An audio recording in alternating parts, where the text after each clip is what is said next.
Hello and welcome. Let's take a look at our top story. While announcing the dates for the general elections, Indian Election Commission also highlighted a few of the challenges it faces in the conduct of the elections.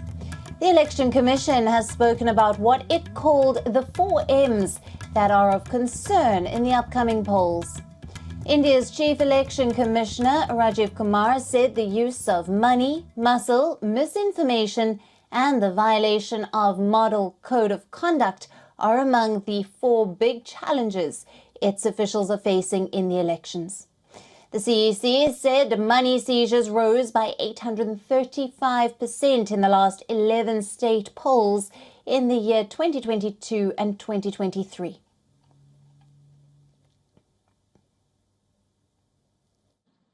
तो mainly 4 challenges हमारे पास हैं 4 M's muscle money misinformation and MCC violations essentially 4 किस्म के broad जो हमारे process हैं और इसी के संदर्भ में पूरा जो प्रोसेस अब आज से शुरू होगा और जब तक चुनाव खत्म होगा तो इलेक्शन कमीशन का अधिकांश समय इन्हीं 4 चीजों में लगने वाला है कि how to control muscle power, how to control money power, how to control the menace of misinformation and how to control the violations which are done or at least to be done under MCC. India's poll panel issued a model code of conduct advisory to all political parties and expressed concern about the circulation of fake news on social media. Poll panel stated that political parties should ensure responsible social media behavior and take the verify before you amplify approach. In another strong message, the poll panel spoke about the violation of model code in terms of hate speech. All parties and their leaders have been told that their campaign should be issue-based and not related to hate in terms of religion, caste or anyone's personal life. India's Election Commission has employed 2,100 advisors to keep a watch on maintaining the code of conduct when it comes to these issues.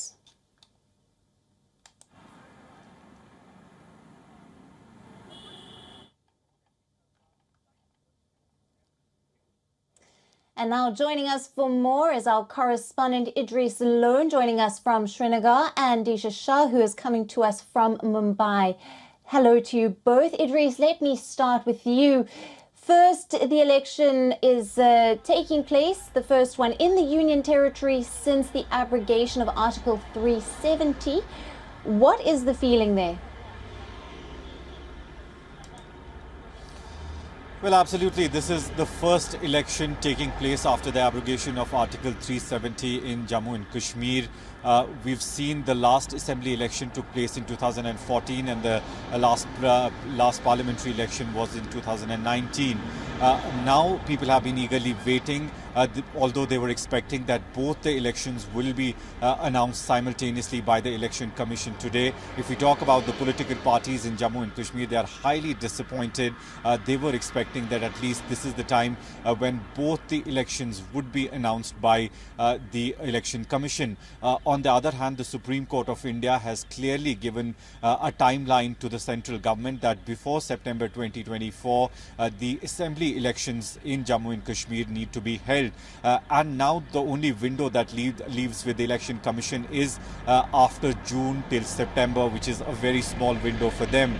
So we've spoken to some of the political leaders in Kashmir Valley who have said that they're extremely sad by the decision of the Election Commission because there are 4 more states in India which are going to hold assembly elections along with the parliamentary elections. Although if we talk about the mood, people were waiting eagerly for both the elections to take place at the same time. But we're also being told that the security agencies in Jammu and Kashmir have not given a go-ahead to the Election Commission to hold both the elections together, especially in the sensitive zones of the Kashmir region in north as well as in south of Kashmir. On the other hand, the political parties are also saying, since Kashmir has seen a huge influx of tourism in the last 3-4 years, that holding 2 elections in Kashmir this year would also impact the tourism industry in the valley. So overall, people were eagerly waiting for the announcement of both the elections, but nonetheless the parliamentary election coming first. So now all the parties will be preparing for these elections, especially BJP, which has not won a seat in the Kashmir region especially yet, has made some progress in the last few years. They have worked on the development of Jammu and Kashmir, and it needs to be seen whether that development leads or translates into casting of votes on the polling day. And Disha, coming across to you in Mumbai, Maharashtra going to polls in 5 phases, starting the 19th of April. Now, the ECI has announced the schedule, but none of the political parties are ready here with their candidates. Are they running out of time?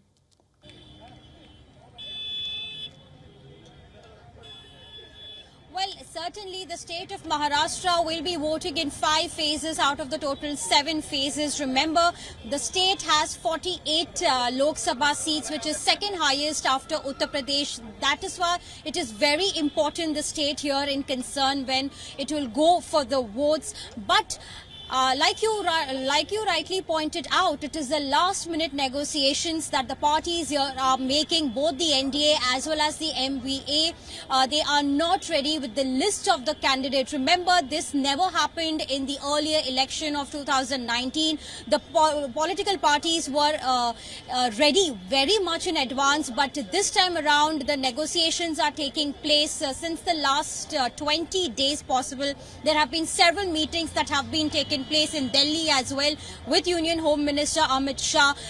The minister also came here in Mumbai to solve out any differences that the political parties were really facing, because the NDA as well as the MVA both want more seats and share in the constituencies that the people will come and vote. So that is why even today as we speak, the candidate list is not ready, giving voters a very little time to decide as to who they should go about and cast the vote. As far as the political situation, ground situation is concerned, the NDA says that within next few days they will come about and officially announce the candidates list, and so is going to be MVA. As far as the political campaigns are concerned, we are currently looking at Congress Rahul Gandhi doing severe political campaign and rallies across Maharashtra. In fact, today he is currently in Mumbai. He will be holding a mega rally tomorrow in Mumbai as well.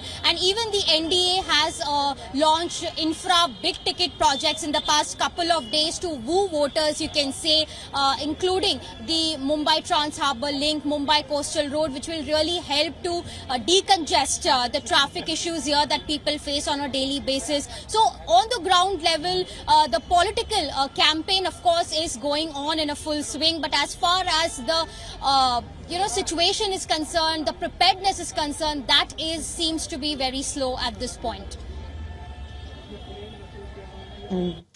Right, and Idris, back to you. Excuse me. Have you seen any political alliances that have been made clear in Jammu, Kashmir and Ladakh? Well, Alison, at the moment, officially they have not announced anything, but unofficially we are clear that National Conference, which is one of the biggest regional parties in Jammu and Kashmir, will be going in alliance with the Indian National Congress. We've also heard from our sources that they've also done the seat sharing, especially with regard to Jammu as well as Kashmir region. The 2 seats that are in the Jammu region would be given to the Indian National Congress, while the 3 seats that are in the Kashmir region would be given to the National Conference. There was one more alliance partner, PDP, which was left out in this whole deal, and we are being told that they've also opted out from the alliance that was earlier promised that they will fight the elections together. On the other hand, we are also seeing that Bharatiya Janata Party is also trying to make inroads in the Kashmir region. They don't have a seat as of now in the Kashmir region, but they have alliance partners who have not come out officially announced the alliance with the BJP, but that there are few local parties, especially in the north of Kashmir, who might be going in alliance with the Bharatiya Janata Party, but no official word as of now. But in the coming days, we might see that happening as well. Right, Idris. And back to you, Disha, in Mumbai. Can you talk to us about the key issues that are in focus in the crucial state of Maharashtra? Well, definitely when we talk about such a big ticket election, we obviously want to talk about the issues that people face. As far as Maharashtra is concerned, we do have a larger voter bank as far as, because it has 48 number of seats, it has 48 constituencies, and that is why it is very important. And especially when we talk about metro cities, people, when we spoke to, when we have been interacting in the past several days, they talk about how the infrastructure work should be speeden up. So for example, if there are any metro lines that have really started, the work, then that should be completed in a timeline manner, because it takes several years, more than 6 to 7 years for the metro lines to be completed. So that of course creates a lot of traffic congestion on the road. So that is one, because this is something which impacts people on the daily basis, on daily life, traveling from work back home and vice versa. Secondly, if we talk about farmers, because farmers constitute more than 25% of the vote bank here in Maharashtra, and every political party that have really campaigned, they have first gone to the rural areas of the state, they have spoken to the farmers, and they have tried giving assurances that if they come to power, some solutions will be there. So when we talk about farmer issues, we talk about the crop insurance, when we talk about certain loan disbursements, that is something which should happen in a timely manner.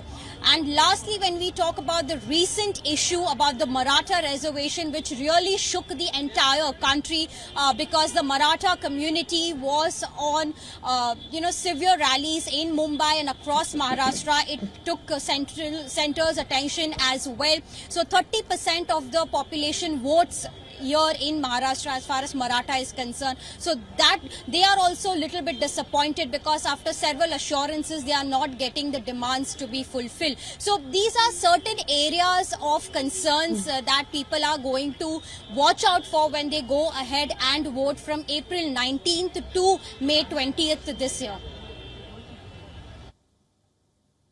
Absolutely.